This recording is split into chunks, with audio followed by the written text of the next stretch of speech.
मैंने पूर्व में बोला है कि माँ को प्रसन्न करने के लिए 5 चीजें तो प्रमुख हैं ही। नंबर 1, घट स्थापन। घट स्थापन कभी रात्रि में नहीं किया जाता, सूर्य अस्तांचल की तरफ जावे उससे पहले ही घट स्थापन कर लेना। नवरात्रा का घट स्थापन कभी अमावस्या को नहीं किया जाता। बहुत लोग ऐसा कहते हैं कि पड़वा को हमारे घर में कोई गमी हो गई थी इसलिए हम उस दिन घट स्थापन नहीं करेंगे, हम एक दिन पहले करेंगे, एक दिन बाद कर लेना, पर अमावस्या को घट स्थापन, नवरात्रा का घट स्थापन नहीं होता। कोई पड़वा को खोटा मानते हैं तो द्वितीया से अनुष्ठान शुरू कर लो।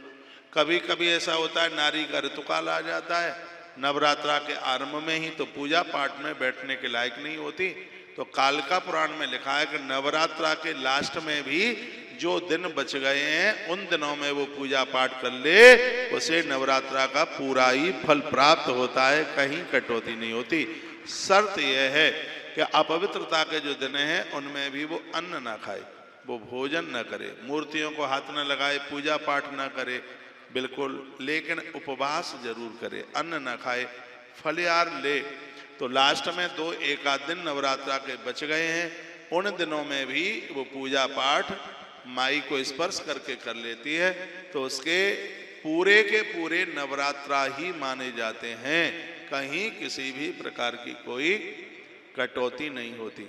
किसी ने हमें पूछा है हम नवरात्रा में अखंड ज्योत कैसे जलाएं, हमें ऑफिस जाना होता है। मैं कहूँगा इस तरीके की व्यवस्था कीजिए, ज्योत न बुझे तो आप ताला डाल करके घर का जा सकते हैं, बिल्कुल कोई ऐसा प्रतिबंध नहीं है। हाँ, बस ऐसी व्यवस्था करके जाइए ज्योत ठीक से पूरी की पूरी जलती रहे। ज्योत आपने जला के रखी है, एक दूसरी ज्योत एक बगल में बिना जली हुई रखी है। जब आप ज्योत को संभालते हैं तो पहले उसे छोटी दिवला वगैरह जहाँ भी आपने रखी है दूसरी ज्योत उससे जला के रख दीजिए, फिर ज्योत को संभालिए। चिमटी जरूर रखिए, क्योंकि चिमटी से ज्योत के बुझने के आसार कम होते हैं। जैसे ज्योत के ऊपर फूल पड़ता है उस ज्योत को विशेष ज्योत माना जाता है, समझ लो। यह ज्योत को जलते जलते उसके ऊपर फूल पड़े तो उस ज्योत को एक विशेष रूप माना जाता है। तो उसके फूल को उतारने के लिए, जैसे तुलसी के वृक्ष को उसे विशेष माना जाता है जिस पर मंजरी चल करके आती है, वो तुलसी का वृक्ष बड़ा विशेष है जिसमें मंजरी आती है, मंजरी को उतारा जाता है। उसी प्रकार से ज्योत के ऊपर फूल पड़ता है तो फूल को उतारा जाता है,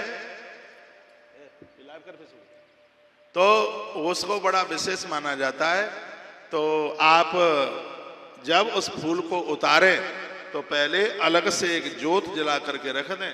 यदि उसको संभालते हुए, जब उसको संभालते हुए यदि ज्योत बुझ भी जाती है, वो ज्योत से जली हुई दूसरी ज्योत जल रही है, तो उस ज्योत को खंडित ज्योत नहीं माना जाता, उसको अखंड ज्योत ही माना जाता है। ऐसा हमारे ग्रंथों में लिखा हुआ है। हो सके तो 9 दिन आप लहसुन प्याज का बिल्कुल प्रयोग मत करना, भले ही आप व्रत नहीं कर रहे हैं तो भी। इन 9 दिन में आप साबुन ना लगाएं, इस 9 दिन में आप सरसों का तेल ना लगाएं अपने शरीर पर। इन 9 दिन में बहुत इस बात का ध्यान रखें, बहुत संयम के साथ में इस अनुष्ठान को करें। बाहर का और बाजार का बिल्कुल कुछ भी ना खाएं। बाहर की चीज़ें उतनी पवित्र नहीं है, उतनी शुद्ध नहीं है। फलिहार वगैरह आप बनाते हैं अपने घर में ही बनाएं। बाहर की ना तो आपको चिप्स खानी है, आजकल फलिहार की चिप्सें बाजार में बहुत बिकती हैं, फलाहार के लड़ुआ भी बहुत बिकते हैं, वो तो जो ही राम सो ही राम है। तो आप अपना फलिहार का सब सामान, फल भी आप लेते हैं, पानी में थोड़ी देर डला रहने दीजिए, फिर उसको अच्छी तरह से साफ सुथरा करके फिर आप खाएं तो बहुत ज़्यादा बढ़िया है। फलिहार में फल को छिलके सहित खाया जाए तो ज़्यादा ठीक है। मैं हमेशा सेब छिलके के सहित खाता हूँ, मैं हमेशा वो क्या नाम है चीकू छिलके के सहित खाता हूँ, लेकिन केले का छिलका जरूर उतारिए, क्योंकि केले के छिलके में कुछ ऐसी चीज़ें हैं जो स्वास्थ्य के लिए लाभदायक नहीं हो सकती। एक तो ये केले को केमिकल के द्वारा ये पका करके तैयार करते हैं, जो पेट में जाता है तो स्वास्थ्य के लिए ये बहुत ज़्यादा हानिकारक है। इसलिए मैं कहता हूँ कि सब्जियाँ भी आप बनाते हैं तो पहले इसको पानी में डालिए।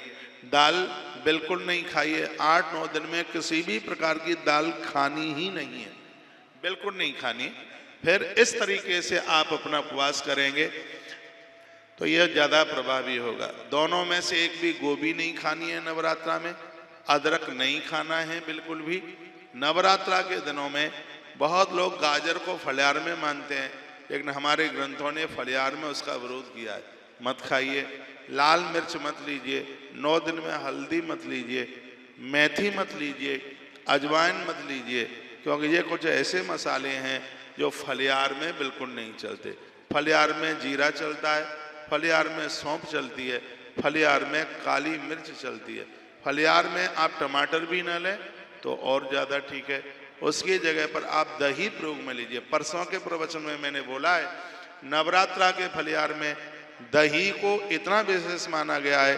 शर्मा मैया के घर पर मैं भी थोड़ा दही लेके आया हूँ, इसलिए क्योंकि नवरात्रा में दही को एक बहुत ज़्यादा विशेष स्वरूप माना गया है।